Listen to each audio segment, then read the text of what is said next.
Hello everyone and welcome back to Build With Temi, and today we're going to continue with our conversation on how you can truly live a purposeful life. Today we're going to be talking about ourselves. We'll be talking about you. How well do you know yourself? That is a question that you actually do have to answer. If I ask you to tell me about yourself, can you truly tell me the deep things that you yourself like? The things that are your strengths, the things that are your weaknesses. It shouldn't be the general language or based on what people's expectations of you are. For instance, if you say, oh, I'm a very easygoing person, I'm a very nice person, I'm a very kind person, those are things that a lot of times people want to hear from you, and those are descriptions that a lot of people give to themselves. I remember when we were in university, I had roommates, I had friends and all of that, and most of them were very good with their hands. I have roommates that can make hair, can do makeup, can sew clothes, some of them can sing, they can dance, and there was me. I can't make hair, I can't sew clothes, I can't do any of those things that has to do with hands. Then jokingly, I would just tell them that, you know, that if you people play too much, if school does not work, you have something to fall back to. You can go and do your makeup, you can go and do your hairdressing, you can do it as a proper business, and you're going to make a whole lot of money from it. But as for me, if law doesn't work, I don't have another way. There is no way. It's school or nothing. So because I was very aware of my strength, I was able to concentrate and ensure that I finished with good grades. I was able to concentrate that I understood what they were teaching in my classroom. That is the same way knowing what your strengths are and what your weaknesses are will help you. That way, I wasn't competing in their space. I will not sit down somewhere and start thinking that, hey, how I wish I could just do makeup. I don't need to learn makeup to be a fantastic lawyer. I don't need to know how to do my own makeup. That's the truth. Because if I am a fantastic lawyer, even when I need to get makeup done, I can pay someone to come and do that service for me. And that is why makeup artists exist. So you need to know yourself. You need to know yourself so deep that you will know exactly what you want. One of the problems that we have is that social media has a construct for how this is how women are, this is how men are, this is how teenagers are, this is how children are, forgetting the fact that every single human being was uniquely made. Every single human being has their own strengths and their own weaknesses. There are some things that I can do that comes very easy for me, like very, very easy, while there will be other people that will see me doing it, and if they try to copy what I am doing, they will struggle because that is not their area of strength. Another thing knowing yourself will help you to do is it's going to help you choose people around you, especially people like your spouse. If you're a business owner, it will help you pick your first set of employees, because now you're going to be looking for people who have those things that you do not possess in yourself, instead of just hiring people for hiring sake. And that is why it's important that you know yourself. It is even when you know yourself, you will know what you can do, you will know what you're looking for, you will be able to know how you can truly achieve your purpose in life. Now, another reason why you must know who you are is so that you know who you are not, especially in this society where the society is consistently trying to define who we are. I'm just imagining if I grew up in a time maybe everybody must learn handiwork, and my parents made a mistake and took me to a dressing salon. I will be one of those people that spent like 5 years in that place and did not learn anything. And you know, because I'm not learning what is happening there, people will be coming, they'll be doing freedom, they'll be passing me by, and I'll be there. I remember one time that consistently I kept seeing proposal videos and pictures, and everything always looked the same flower theme, the same. And I'm like, is it that every woman suddenly likes flower? Like every woman suddenly likes this design? One of my biggest mentors that I admire the most is Mrs. Owolabi, and she always says something: to thyself be true.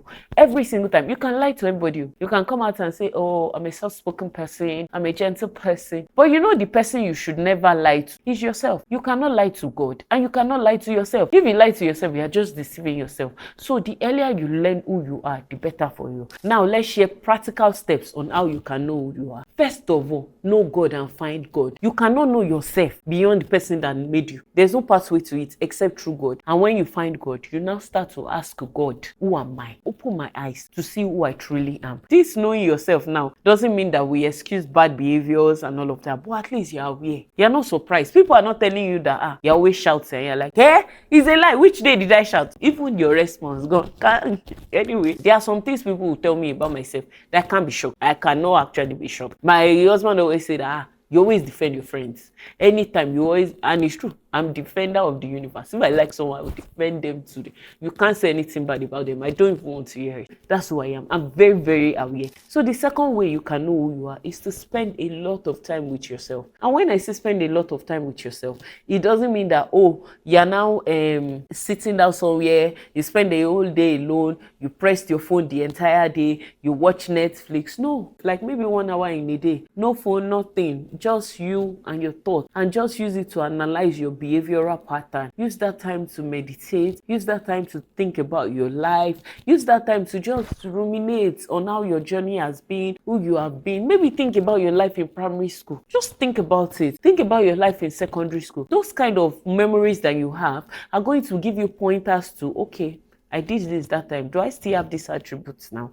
Do I still behave like this now? Am I still like this now? Do I still like those things that I liked when I was a child then? The third way you can actually get to know who you are is by asking people that you trust about yourself. This can be your spouse, your parents especially. They know you from they cleaned your diaper. They did everything. I remember when I was about to get married and my parents actually had a meeting with my husband and they were giving him like first-hand info, like, don't come and say that we surprised you with this girl when you see her displaying in the house. So this is who she is. So I was just like, which kind of PR is this one? Because the PR was not very good. But I'm just trying to say that because they are very aware of who I am. They know my temperament. They know what I like. They know what I don't like. They know the way I can behave sometimes, though I've changed now, thank God. So it's very, very important. Ask your parents. Ask people you grow up with, your siblings. You can ask your spouse if you've been married for maybe 2-3 years. I mean, I think that's considerable time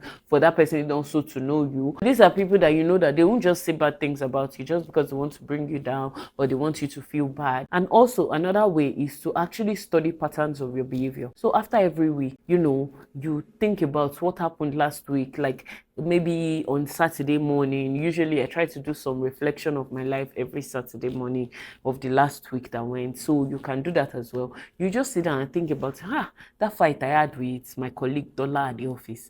Hey, I shouldn't have said that, Abby. I should have said this instead. I should have just reflect on it. Now, this shouldn't mean that you should now beat yourself up and, now start feeling bad. No, don't do that. What it should do for you is that you're now thinking about it, that, okay, by God's grace, the next time we have this kind of altercation, this is what I will do. Or it should even push you to go and apologize to Tola because now you're seeing from another perspective. And now you now know something new about yourself. By the time you gather all this data together, you will truly be able to say that, okay, these are my likes, these are my dislikes, this is what I want, this is what I don't want. And once you are able to truly define those kind of things, it will now lead you and guide you into the places you should be going, the things you should be doing, what you should put your time and attention to, and what you should totally ignore. You won't hear that people are doing so things somewhere and you say, oh, let me to go and do it, because you just look at it that, no, this one is not for me, because you already know yourself. You are not doing trial and error with your life. A lot of times, especially if you're in your 20s, maybe in your 30s as well, a lot of time we look at it that, I have such a long time, so I can try different things out. Maybe today, if I try tailoring, if it doesn't work, tomorrow I would try singing. If it doesn't work, next tomorrow I will try dancing. At the end of the day, you're just, trying different things. If you keep trying everything, which day are you going to build and grow something? That's why it's important you figure out who you are, and then you start tailoring yourself towards the line of your purpose. Imagine you were in your 30s and you were able to discover what God created you on this planet to be, and you start pursuing that purpose, and maybe you died at 80, for instance. That's 50 years of work in your purpose. Another major thing finding yourself help you to do is it gives you confidence. Once you're self-aware, people cannot ruffle your feathers. You're very confident, you're moving with confidence, and you're working in your strength. That's even the best part. I think it is working in your strength, because it's one thing for you to be learning more about your area of strength and working in it. You just be thriving. Everybody will just be jealous of you because they're just like, it's like this person is doing magic. You're not doing magic. You're just working in your area of strength. Unlike if you're saying you're trying to learn about your weaknesses. When it comes to finding yourself, knowing yourself, I've done a lot of work, so when it comes to talking about it, I'm always very excited. So if you're still at that stage where you don't know who you are, you're trying to figure it out, you're trying to figure out what are my strengths, what are my weaknesses, you just want to know, okay, how can I go about it? How can I navigate through life? It's not a problem. All you need to do right now is send an email to me, buildwithtemi@gmail.com, and we can work together. We can have conversations and just know that, okay, these are the direction that we can point you to. If you do this, this, and this, then you will be able to find yourself, you'll be able to find your purpose and work better and live a better life. Because at the end of the day, what we are trying to achieve, what I'm trying to achieve with this channel, with you, is to ensure that you're living a better and more purposeful life. Well, don't forget to like, share, subscribe, comment. Until I come your way again next time, my name remains Temitope Owolabi. See you next week. Bye.